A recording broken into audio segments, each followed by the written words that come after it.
Informe especial.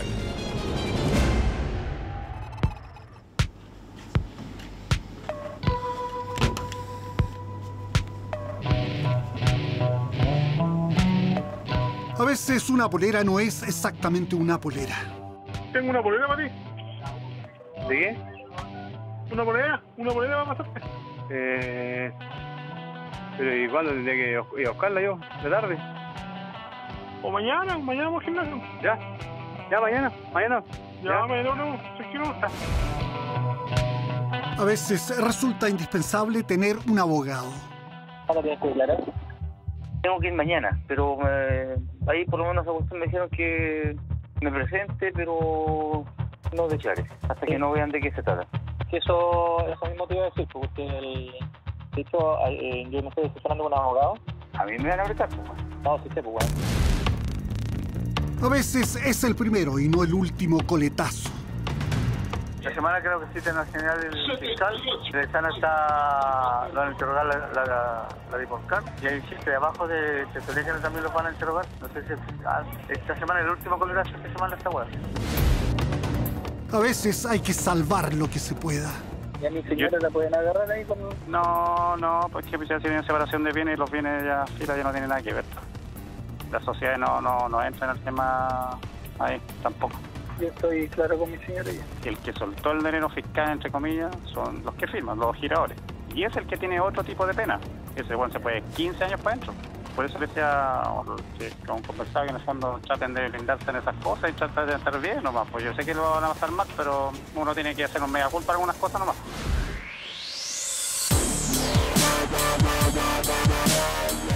Rara vez se les veía en las calles y claro, cuando había que cuadrarse se cuadraban y hacían sonar los tacos.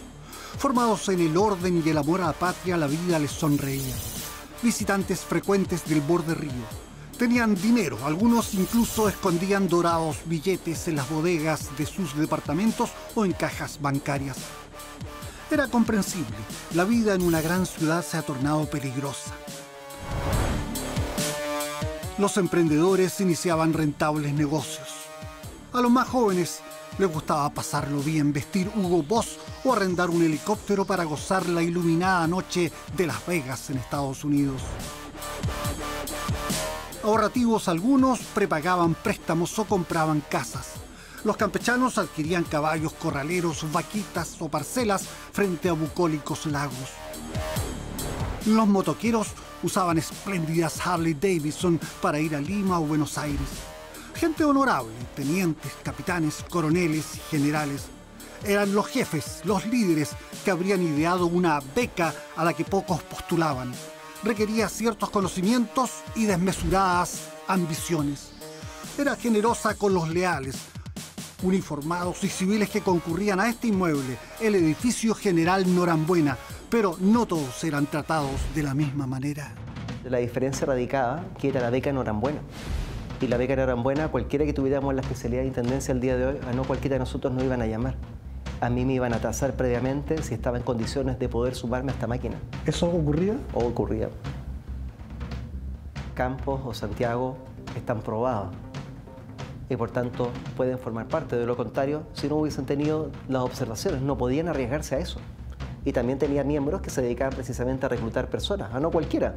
Si no te hubiesen tenido 60.000 personas con todas sus cuentas corrientes que podían haber sido receptoras, y no es así. Sino que efectivamente los nombres se repiten, y se repiten por años. ¿Y por qué se repiten por años? Porque la mayoría no estaba con esa circunstancia. Usted cuando llegaba a Munátegui, acá se para allá, a Munátegui con catedral, no cualquiera llegaba. Ahí llegaba solo los que ellos permitían que llegaran. Y quienes llegaban, o los que permitían que llegaran, los que sabían y se querían sumar a aquello. De lo contrario, no podían llegar. Los que sabían que eran corruptibles, digamos. Pero claro, o sea, por eso le llamaban beca Norambuena. Yo, si me destinaba a Norambuena, sabía que se me arregló toda la vida. Y arreglé la vida de mi generación.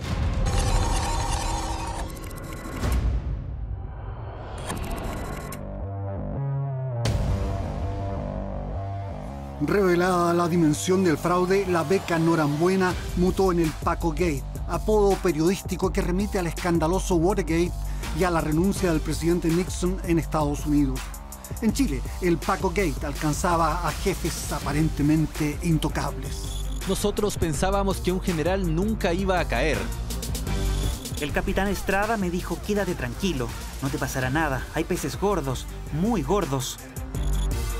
Esta es una historia de tipos osados, al margen de toda sospecha, que cruzaron líneas rojas instalándose en el lado oscuro y que en ciertos momentos podían ponerse rudos. En una conversación con mi general Echeverría en el interior de su oficina, me manifiesta que hay que tener cuidado con los líos de plata, porque siempre hay alguien dispuesto a matar por plata. Le tomé peso y lo asumí como una clara advertencia. Flavio el Padrino es guagua de pecho comparado contigo. En relación a Nelson Valenzuela, puedo decir que él es el que dio inicio a todas estas malversaciones, ya que como él mismo crió el sistema, sabía cómo vulnerarlo y de esta forma cómo desviar los fondos fiscales. Él se jactaba de todo esto, se daba grandes lujos, tenía autos, es más, una vez le vi una cartola del banco por 80 millones de pesos. Él me amenazó y me dijo que a todos los soplones había que eliminarlos. Estoy muy asustado, siento que me siguen, veo los mismos autos que me están acechando. Mi comandante Nail me dice, tranquilo que aquí está participando mi general, un coronel con más de 30 años que nunca se ha portado mal, pero ahora sí lo hará, y no te interesa saber quién más está participando. Casi 80 funcionarios de Carabineros y unos 50 civiles participaron como líderes activos o testaferros en el fraude por más de 28.000 millones de pesos sustraídos de las arcas fiscales entre el 2007 y el 2017. Hubo fraudes entre los años 80 y 2000, pero no fueron cabalmente investigados y ahora están prescritos. Cuando mi general Gordon se fue, toda la documentación que yo tenía de él la destruí. Me di cuenta de una serie de irregularidades. Estas consistían en pagos a proveedores con sobreprecios de adquisiciones de muebles. Cuando el general Pizarro Conga se fue a retiro, Nelson Valenzuela contó que se llevó unas maletas llenas de dinero y que se les habrían caído y se abrieron frente a su chofer. Este sistema de defraudación lo ideó Gabriel González Candia. Él me dio la fórmula para sacar plata mediante resolución de desahucio. Me dijo que tenía el respaldo del general Pizarro. En los 90, Ina Paimilla y sus amigos conseguían nombres, números de libretas de ahorros o cuentas corrientes entre conocidos de una población y los hacían pasar por beneficiarios de desahucios institucionales. Al comenzar el nuevo siglo, ya se hurtaba a destajo en las finanzas policiales bajo los mandos de los generales Julio Pizarro Conga e Iván Whipple. En informe de la Fiscalía, el capitán Diego Valdés reconoce que se trataba de una cúpula tan poderosa que ejercía presión y acoso sobre los mandos inferiores. En aquella época se daban prácticas bastante irregulares. En una ocasión me correspondió comprar un Rolex para el general Eduardo Gordon. Quizás el más audaz y astuto defraudador fue el mayor Nelson Valenzuela Aravena, quien propuso ordenar el saqueo en los años 2006 y 2007. En tesorería se comenzó a realizar otro método para sustraer los dineros. Este se generó a partir de una de las reuniones cotidianas del día lunes entre el coronel Rivero Gerdes, teniente Diego Valdés y yo. En esa reunión yo sugerí blindar el sistema integrado de remuneraciones, estableciendo un tope de 2 millones de pesos para sustraer dineros, ya que no quería que esto de la sustracción de dineros se fuera de las manos, lo cual ellos aceptaron. Por lo tanto, establecí que tenía que ser solamente para funcionarios institucionales. Pero se les fue de las manos. Luego vendría el desmadre y 2 millones llegaron a ser insignificantes bicocas. Como éramos muchos los que nos repartíamos la plata, el coronel Fernando Pérez Barría diseñó una forma de recibir más plata. Todo esto en coordinación con el señor Hugo Zúñiga Painamilla de Hacienda. Para esto pasábamos unos RUT en los que se depositaba la plata y luego la recolectábamos para posteriormente repartirla. Rivero se enriqueció. Aficionado al rodeo, llegó a tener un campo con una casa grande, más de 30 caballos corraleros, vacas, establos, galpones y maquinaria agrícola.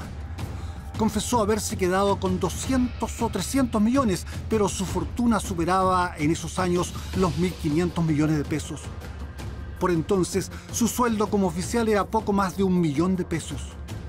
En 2011, el Guaso Rivero fue denunciado por haber recibido inexplicables 48 millones de pesos de su institución. Un mendaz informe de su jefe Flavio Echeverría adujo supuestos errores contables. La fiscalía no perseveró en la indagatoria y Rivero siguió robando. 3 años antes, el por entonces coronel Echeverría había sido incorporado por el Guaso a la mafia. Sumarme a esta máquina se produjo cuando me llamó el coronel Arnoldo Rivero y me dijo que había unos depósitos para mis gastos personales. Esos dineros que, como dije, fueron por alrededor de 30 millones de pesos. Con el depósito pagaron mi silencio, ya que ellos sabían que el año siguiente yo me iba a Contraloría. Introvertido y de pocos amigos, Echeverría dirigió en 2008 la Contraloría Financiera Interna. En 2011 ascendió a general y los últimos depósitos dice haberlos recibido en el 2012, siendo jefe máximo de finanzas. Asegura que se limitó a aceptar de sus subordinados generosos abonos en dinero efectivo. Cuando Nelson Valenzuela le preguntó si iban a seguir con los retiros de plata fiscal, dijo, bueno, diría también después que con Valenzuela no hablaba de dinero. Lo único que deseábamos era que pasara el tiempo, nada más. El tiempo pasó y nunca hubo mucha química entre Echeverría y Valenzuela. Este último renunció a Carabineros en el 2011 y obtuvo su pensión como mayor en retiro. Convertido en empresario, compró parcelas en el sur y puso a una pareja como administradora de cabañas de turismo. Vestía bien, gustaba de las motocicletas y los autos caros. Ella terminó despreciándolo. Sonia San Martín narraría después que en una ocasión Nelson la llamó para que subiera a su camioneta y le dijo: si yo le creería que se había ganado el loto, yo le dije que no. Y en esos momentos Nelson me mostró 6 bolsas de papel craft de color café con 100 millones de pesos y que venía de Osorno, que en esa ciudad había cambiado el premio. Me ofreció de regalo 3 millones de pesos. Le dije que no y se ofuscó y me dijo: bájate, weona. En años siguientes, el extrovertido Valenzuela, generalmente cordial y a veces explosivo, seguiría conectado con sus amigos de finanzas. Además, continuaría captando voluntarios para lucrativas transferencias. Por entonces, afirmaba que había una mafia antigua y una mafia nueva. Conversando con Nelson Valenzuela, habla de la mafia nueva y la mafia antigua. Los que conforman la mafia antigua están molestos con los de la mafia nueva porque ellos no tuvieron límites, se volvieron locos, se fueron al chancho, lo reventaron. Sobre todo están enojados con Héctor Nail y Jaime Paz porque a quien podían involucraban como cuentacorrentistas. Otra figura prominente en finanzas era el coronel Fernando Pérez Barría, genio informático según el decir de sus cómplices. En 2011 colaboró en la falaz respuesta a un fiscal que pretendía investigar el depósito recibido por el coronel, el Guaso Rivero. El confabulado Eduardo Pardo indicó, según Fiscalía, que luego del episodio del informe de 2011, Fernando Pérez Barría constituye usufructo sobre sus bienes para resguardarlos, por temor a que se descubriera la malversación que habían realizado. Al salir positivo en un test interno de drogas, Pérez Barría renunció a Carabineros, convencido que Echeverría, a quien no soportaba, lo había incriminado. Pero con más de 1.000 millones defraudados en las manos, prosperó. Compró propiedades, invirtió en fondos mutuos y se asoció en una compañía de agua purificada. Su vida en pareja ayudó.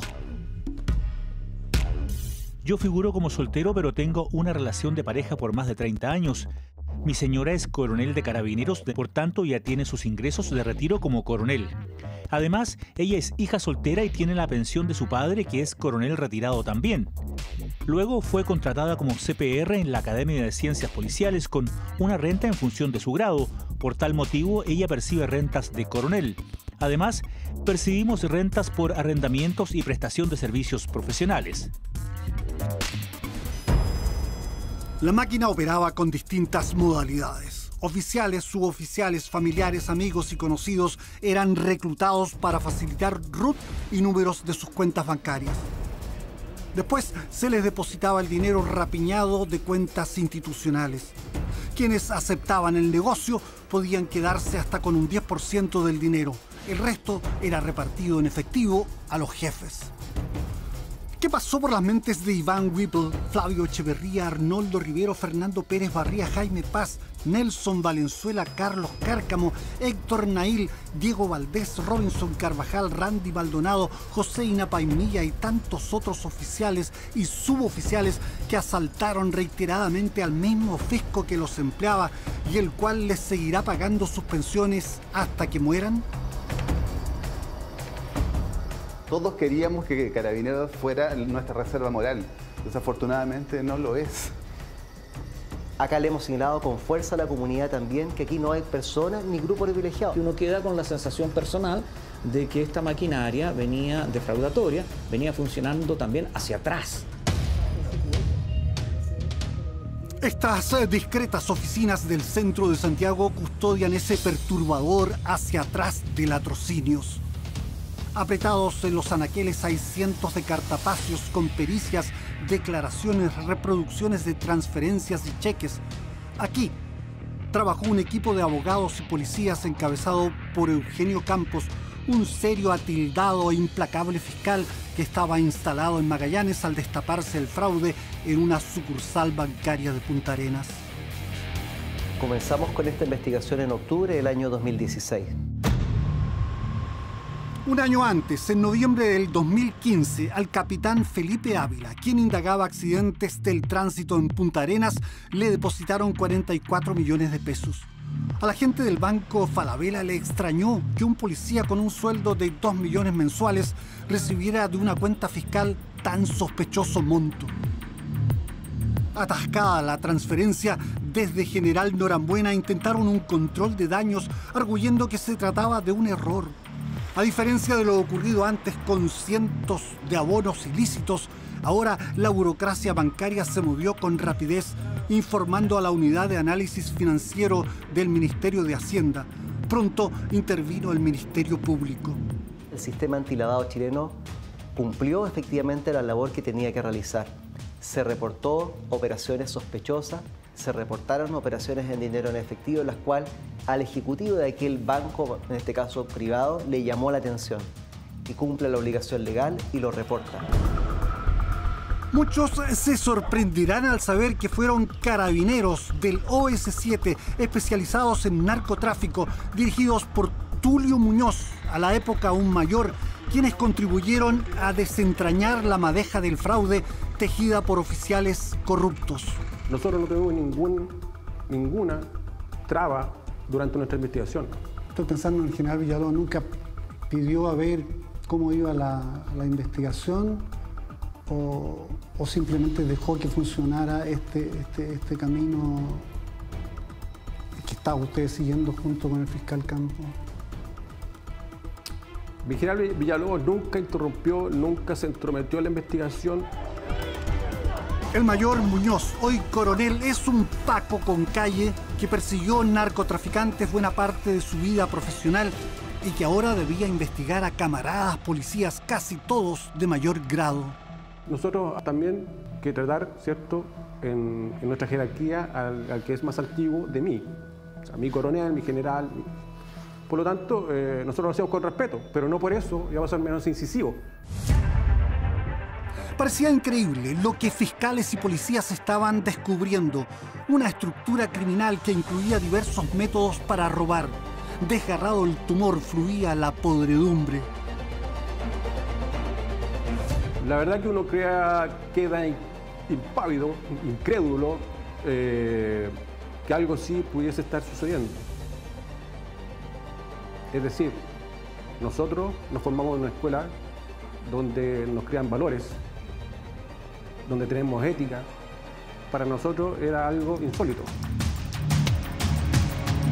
Nadie, ni los beneficiados, ni quienes rehusaron participar, denunció lo que ocurría. Algunos parecían inquietos por la descarada inmoralidad del esquema, pero pocos se restaron. Opté por quedarme callado y obtener el beneficio económico que estaba recibiendo en ese momento. Desde el 2016, fiscales y agentes del OS7 desarrollaron en secreto una investigación criminal y patrimonial. Partimos con alrededor de 7 u 8 imputados para terminar con más de 120 personas imputadas. Tras 25 años de democracia, Carabineros se había recuperado de su mala fama ganada en dictadura. Era la institución más apreciada por la ciudadanía, pues brindaba seguridad a ciudadanos golpeados por una creciente criminalidad. Pero de un plumazo, el prestigio ganado en las calles se perdió en Norambuena. Comenzamos nosotros a investigar desde el 2006 al 2017. Esto nos permitió a determinar la participación sistemática y permanente de esta organización criminal enquistada particularmente en la Dirección de Finanzas de Carabineros de Chile. Los interrogatorios más duros, aunque con respeto, fueron efectuados por los carabineros del OS7. Las jinetas no se imponían como antes. Habíamos sido nosotros mismos los que nos habíamos metido desde adentro, ¿cierto?, a extirpar, por lo llamarlo así, este cáncer. En algún momento hubo momentos de tensión. O a veces también no querían responderlo directamente a nosotros porque vimos que era un oficial de menos graduación. Pero nosotros estábamos mandatados por el Ministerio Público. Y esto no estábamos en el área administrativa, nosotros estamos en el área penal. Junto con determinar responsabilidades, fiscales y policías del OS7 averiguaron el destino de los fondos robados. Eso permitió realizar sigilosamente durante los primeros 4 a 6 meses de investigación, congelar también el patrimonio de cada uno de los investigados a lo largo del tiempo, la retención de desahucios, la retención de montos millonarios, la incautación de bienes raíces como señalé, la incautación de vehículos por más de 120 vehículos a la fecha, la incautación de caballos. Echeverría se comportaba como un general confiable y no como un ladrón. Llamado por otros generales para aclarar la situación, negó con singular aplomo estar involucrado en el fraude. No soy el que lidera la banda. El general director Bruno Villalobos solo pensó en apartarlo por su responsabilidad de mando. Unos que están siendo llamados a retiro como sanción administrativa y otros están siendo desvinculados por ser responsables directos de los mandos. Todo cambió porque Echeverría había metido las manos hasta los codos en el Tesoro Fiscal. Jefes de la máquina que estuvieron bajo sus órdenes recuerdan una instancia que para ellos fue jocosa e inolvidable. El mismo general le exhibía su billetera y hacían bromas como indicando, junto con expresar y mover su billetera que estaba flaca, como que le faltaba dinero. Al presentarse ante Campos, Echeverría le dijo muy educadamente que su jefatura estaba preocupada del asunto y que había dispuesto un sumario administrativo para encontrar a los responsables de las irregularidades. Pero el fiscal Campos sabía que el general le estaba mintiendo. Quedó claro cómo pretendieron en algún momento incluso de que esto pudo haber sido un episodio más como el 2010 o como el 2011, una actividad respecto de un simple error de pago. Flavio Echeverría buscó diversas formas de sustraer recursos institucionales de Carabineros de Chile a través de distintas modalidades. Asimismo, realizó una serie de maniobras tendientes a asegurar a lo largo del tiempo el funcionamiento y la permanencia de la estructura ilícita al interior de la institución. Reconoció Echeverría haber recibido 420 millones de pesos, pero según la Fiscalía, lo desfalcado por él llegó a una cifra mayor.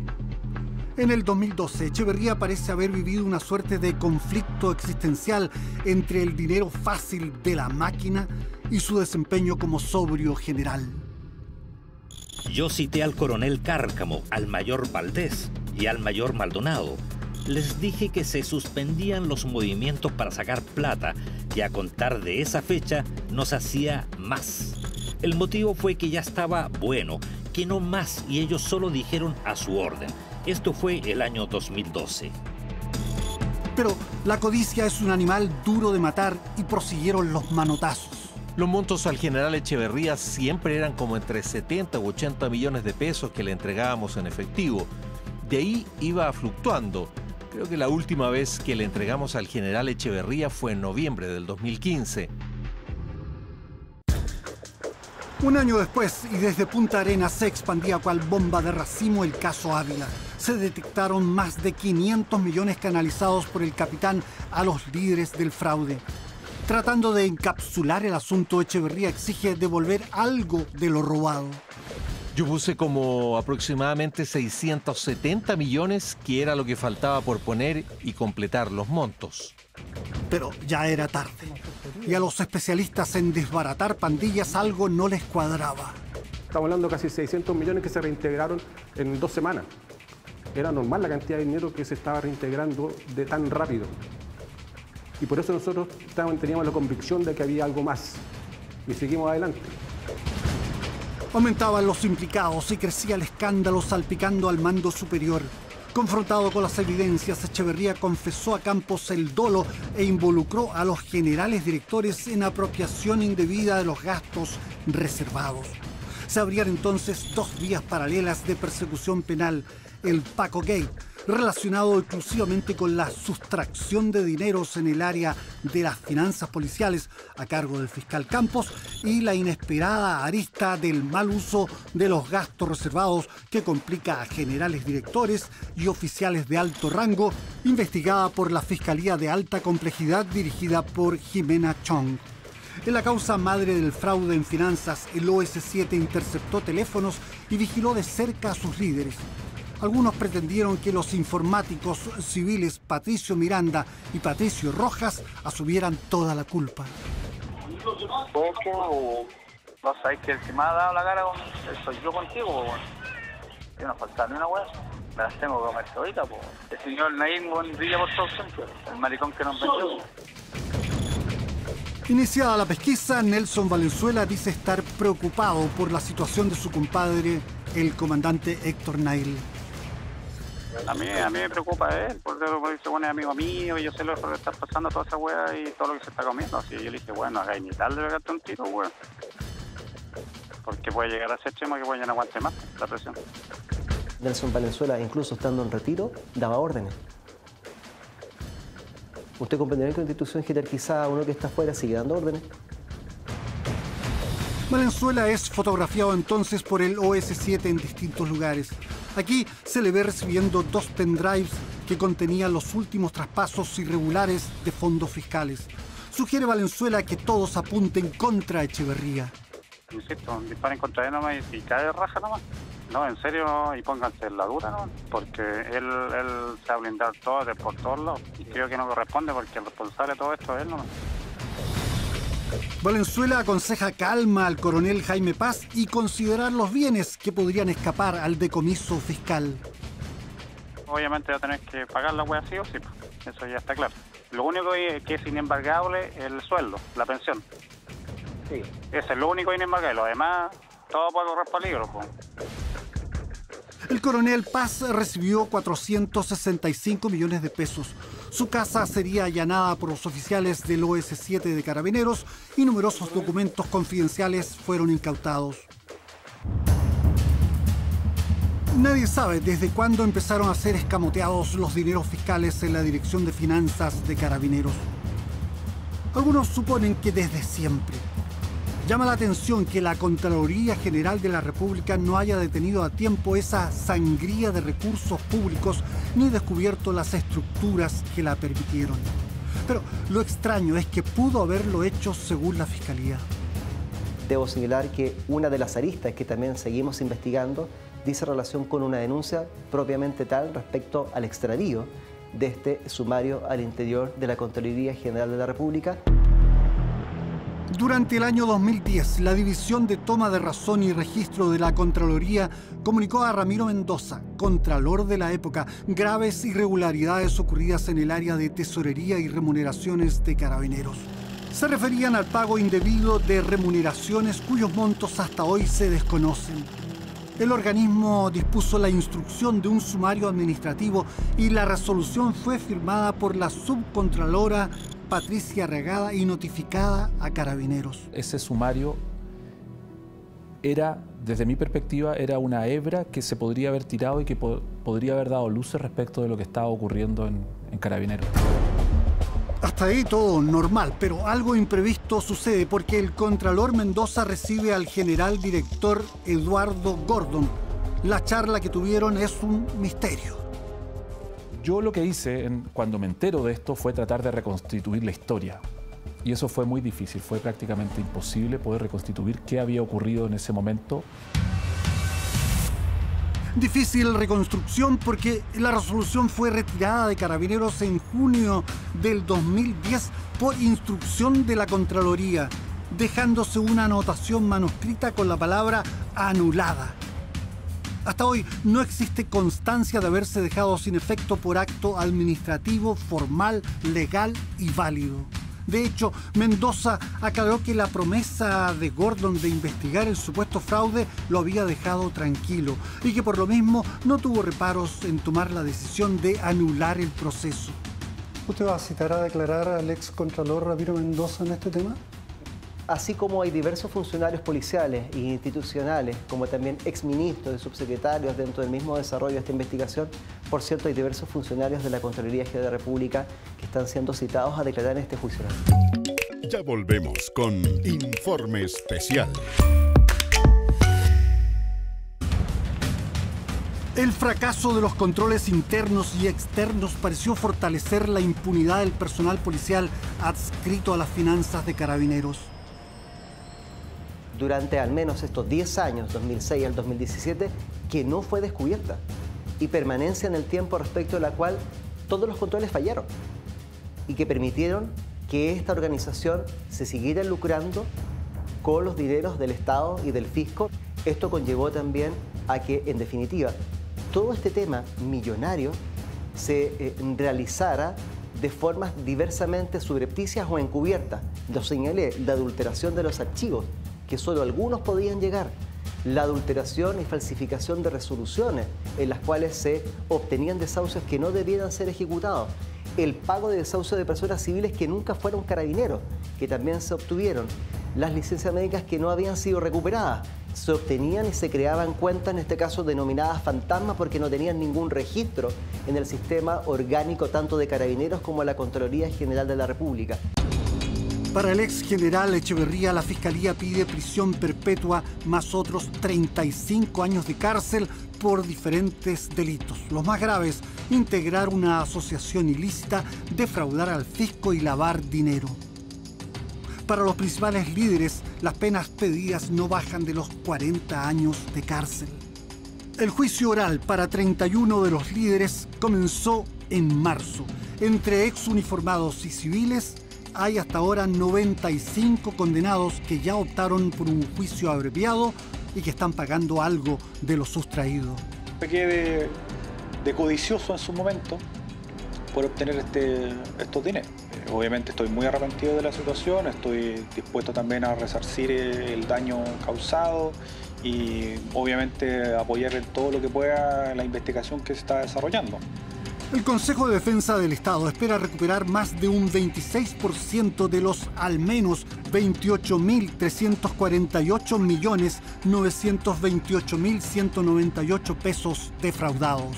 Que se van a seguir agregando cantidades por recupero porque las multas van a seguir pagándose, porque los decomisos se van a transformar en incautación definitiva de esos bienes, etcétera, etcétera. Nosotros hoy día debemos andar cerca de los 7.500, 8.000 millones. Los involucrados en el esquema criminal tenían irreprochable conducta anterior e ingresos más que aceptables, pero la tentación fue irresistible. No hice mayores cuestionamientos, mayores reparos, así que me mantuve sacándole provecho a esta circunstancia.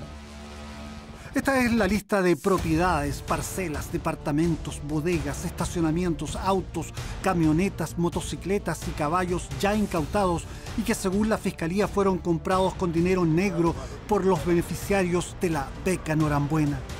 Sabemos que esta beca surgió en este edificio de Carabineros, pero ¿por qué se gestó aquí esta suerte de extractivismo de caudales públicos?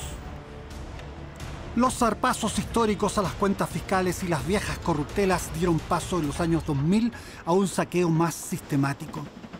Oficiales de intendencia constataron que podían sustraer dinero sin despertar sospechas. Claro, ellos mismos eran los encargados de activar las alarmas. Al principio fue algo rudimentario, pero luego la máquina alcanzó, como hemos visto, un alambicado refinamiento. Según la Fiscalía, para defraudar utilizaron 12 modalidades. Una consistió en adulterar las planillas de remuneraciones poniendo RUTs de civiles o de carabineros que ya estaban fuera de la institución. Otra modalidad era crear cuentas que no tenían registro de Carabineros o de la Contraloría. También mediante la adulteración de diversos documentos públicos, como por ejemplo en aquella modalidad de los desahucios, inventando en definitiva personas civiles que haciéndolas pasar como funcionarios de Carabineros para recibir después montos de desahucio y recibir comisiones, adulterando el sistema integral de remuneraciones de Carabineros. En 2007 llegó a Carabineros Eduardo Pardo, un civil que trabajó en el SICFE, el sistema de gestión financiera del Ministerio de Hacienda, el mismo programa utilizado en la contabilidad de los organismos estatales. Es reclutado por parte de esta organización criminal como miembro para ser parte de la misma y participar activamente en las modalidades de la organización. El esquema defraudador difícilmente habría funcionado si no hubieran intervenido los testaferros, es decir, los reclutados que facilitaban sus nombres para negocios de otras personas, y decenas de testaferros uniformados y civiles receptaron miles de millones procedentes del erario nacional, de los cuales se quedaban con fracciones menores. Lo grueso iba a la repartija de los líderes de la masiva malversación. Reclutar a personas, entre otros, conocedores del sistema SICFE, que permitió conocer al interior de cómo poder y saber las falencias de cada uno de los sistemas.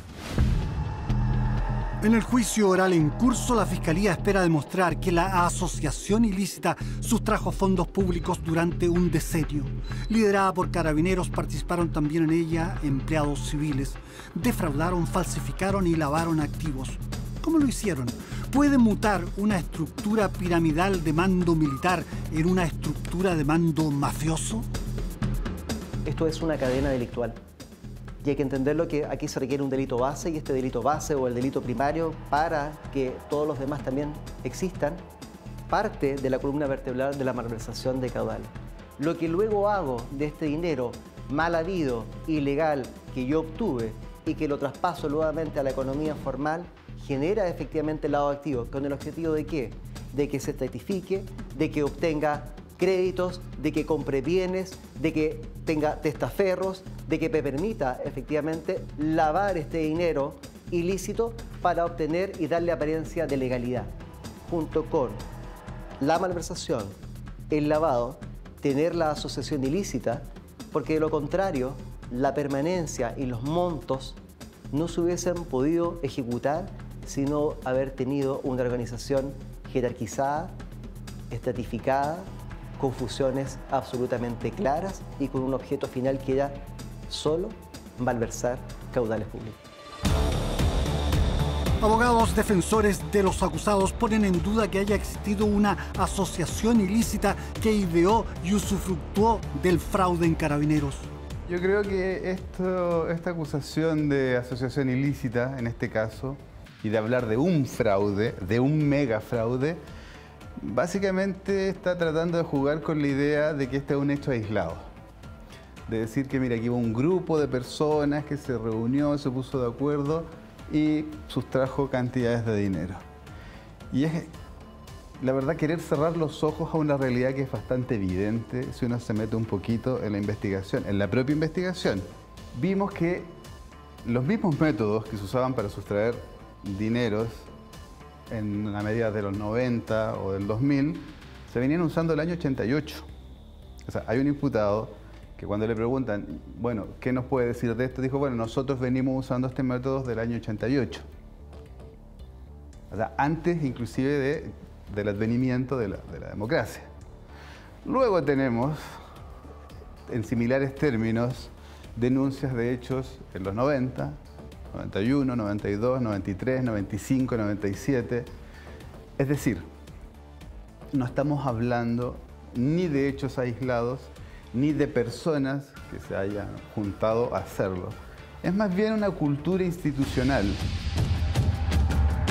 Los defensores públicos que representan a buena parte de los acusados rehusaron revelar su estrategia, en este caso, a diferencia de Jonathan Ramírez, un abogado algo iconoclasta y con más espinas que pelos en la lengua. El general Yáñez, cuando asume y los periodistas se dan cuenta que él ha recibido algunos pagos que no le correspondían. Estamos hablando del actual director, que era el director. Cuando los periodistas le preguntan si va a devolver lo que le pagaron indebidamente, dijo: estoy esperando que me notifiquen. ¿Qué quiero graficar con esto? Que en toda la institución existe una cultura de quedarse con plata que no les corresponde. Ramírez hizo referencia a una información que daba cuenta que el general Yáñez, mientras se desempeñó en una función diplomática en Buenos Aires, habría obtenido recursos irregulares por unos 16 millones anuales para arrendar una propiedad. Consultado sobre el tema, Yáñez dijo que esperaba ser notificado para pronunciarse. Solicitamos una entrevista con el general para este programa y se nos respondió que por el momento no era posible responder a nuestra solicitud. El abogado Ramírez defiende hoy a Nelson Valenzuela, el ex mayor e informático sindicado como uno de los cerebros del fraude. El abogado declara que hurtar recursos estatales ha sido consubstancial en Carabineros. Si tú ves, todos los altos mandos y todos los generales, directores, se vieron envueltos en hechos de carácter delictivo a propósito de gastos reservados. O sea, todo el alto mando. En las distintas reparticiones donde se manejaban dineros se encontraron muchos casos también.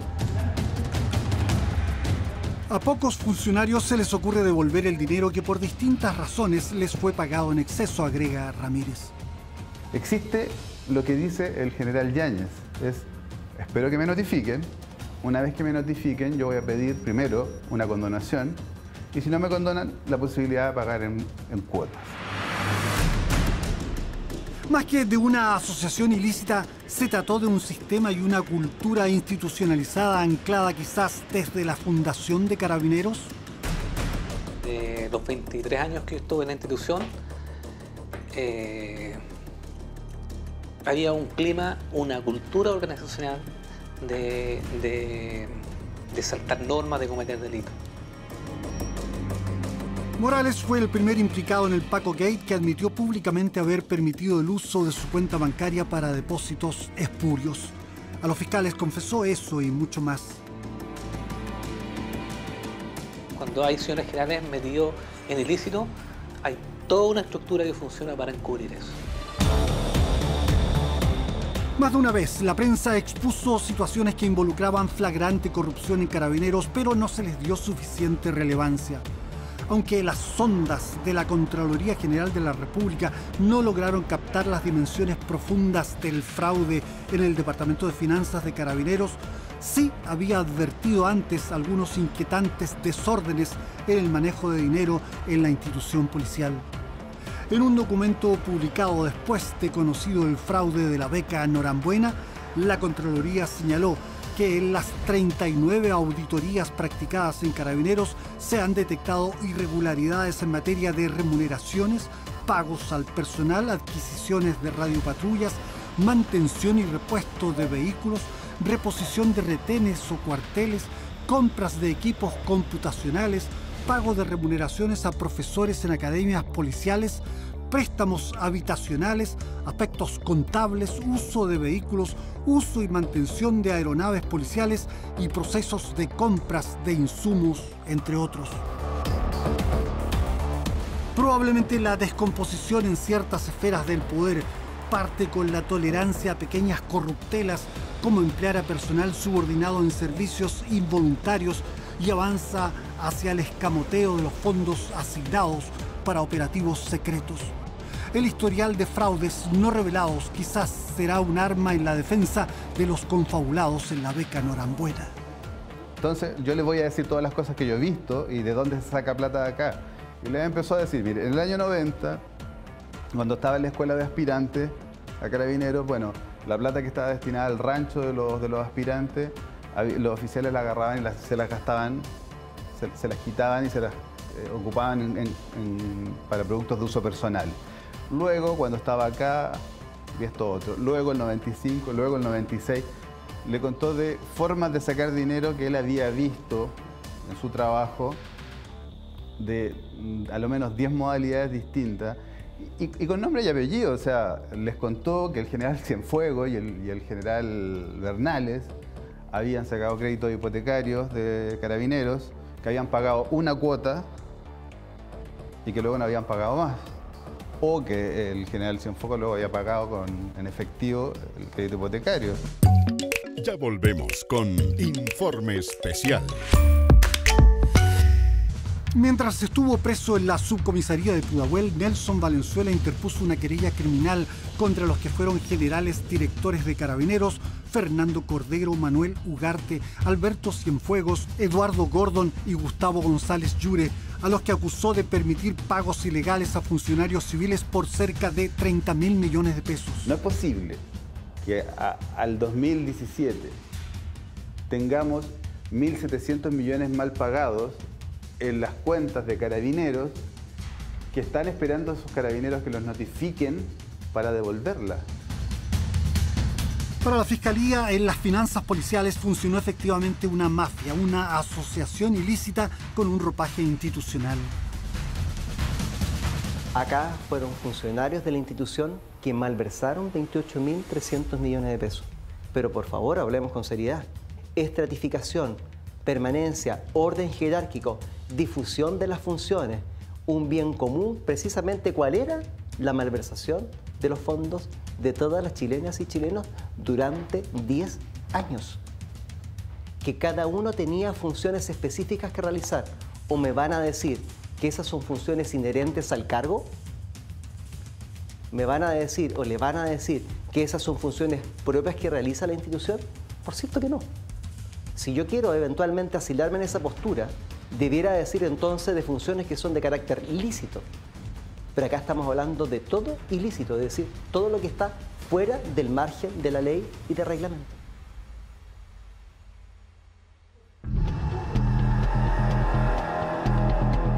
El vocero del Consejo de Defensa del Estado ratifica que hubo una asociación ilícita homologable con las asociaciones ilícitas de la dictadura. Si uno va a la jurisprudencia, tenemos fallos de la Corte Suprema que han elevado al carácter de asociación ilícita ese tipo de agrupaciones que responden a una agrupación previa con una estructura jerárquica que fue usada para cometer ese tipo de delitos. La Corte Suprema condenó como asociaciones ilícitas a la DINA y a la CNI, organismos que secuestraron e hicieron desaparecer personas. Cuando existe el propósito criminal de cometer delito y ya tenemos una estructura dada, porque pertenecemos a una organización, es más fácil usar esa estructura justamente para desarrollar las funciones y roles que vamos a tener dentro de la asociación ilícita. Probablemente los líderes del fraude alegarán que no formaron una asociación ilícita, pero todo indica que hasta ahí llega la unanimidad. En las prisiones policiales, donde permanecieron recluidos por casi 2 años, lejos de inclinarse por una defensa común, optaron por un sálvese quien pueda. Quiero señalar que los últimos que llegaron en prisión preventiva, Rivero, Pérez, Cárcamo, ellos manifiestan abiertamente que la culpa de todo esto es del general Echeverría y que él fue el gestor de todo esto. Es más, cuando llegaron lo encararon. Echeverría se aísla de todos, no toma contacto con nadie. Sí toma contacto con el capitán Estrada y Ávila, instándolos a que deben tomar como estrategia que en sus declaraciones señalen que los cuentacorrentistas se quedaron con un porcentaje mayor de dinero para que así ellos puedan responder por menos. El mismo Venegas señalaría después que el coronel Pérez Barría, un participante enriquecido con el fraude, podía permitirse comidas especiales y otros privilegios en el centro de detención policial. Pérez Barría paga más de 100.000 pesos al mes al carabinero para que realice aseo a las dependencias que le corresponden a él. El proceso a los líderes del fraude será muy largo. En Carabineros queda la idea que hubo una traición a la ética y a la doctrina institucional. Si a mí el narco me corrompe a mí, ¿qué más esperamos? Si corrompe a otros también, otras instituciones del Estado, ¿qué más esperamos para Chile? Para el gran buque de la Contraloría General, el mismo que no estuvo a la altura de su misión de combatir la corrupción, el fraude fue un terremoto grado 9 que gatilló transformaciones profundas, modernización, pruebas de fraude, nuevas tecnologías y softwares. El fraude en Carabineros fue un exocet en la línea de flotación de este barco. fue muy difícil poder tapar esa vía de agua. ¿Cómo hemos blindado a la Contraloría para que no haya otro Exocet? Lo primero fue una reforma orgánica. Y esa reforma orgánica consistió en crear un departamento de Fuerzas Armadas y de Orden. Y por lo tanto, las Fuerzas Armadas y Carabineros son auditados permanentemente. De hecho, en este periodo, en estos 5 años que lleva creado ese departamento, se han realizado 88 auditorías en Carabineros. Entonces, y eso es parte de una división estratégica, como le digo. Ya volvemos con Informe Especial.